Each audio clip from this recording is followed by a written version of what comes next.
story, to summarize everything I talked about, is actually Jonah and the whale.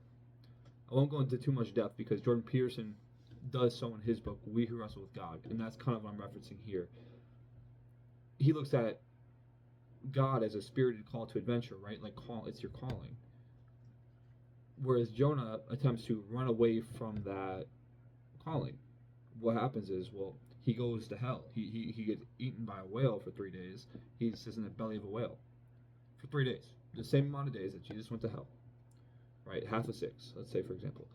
Clearly, this is some type of allegory for hell. Hell on earth, let's say. Right? The belly of the whale, it's pure estrangement from God.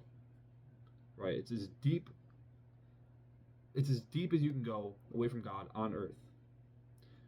But why did that happen? Well, he avoids his calling for adventure. Right? And to me, that's exactly what happens when you have a pampered child who cannot really say no to their hedonistic desires. If you can't say no to hedonism, you can't really pursue things towards your calling, because you can't go through suffering, you can't go through hard things.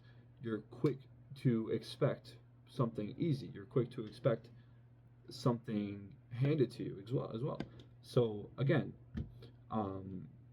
it's hard to say yes to your calling when you're hedonistic, right? You have to be ascetic because you lose that spiritual resilience.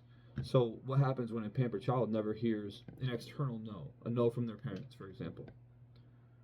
Well, if they don't hear an external no, do you expect them to be like when they're older? I ought to tell myself internally no, often, right? That's what's going to bring forth the most moral worth and moral resilience.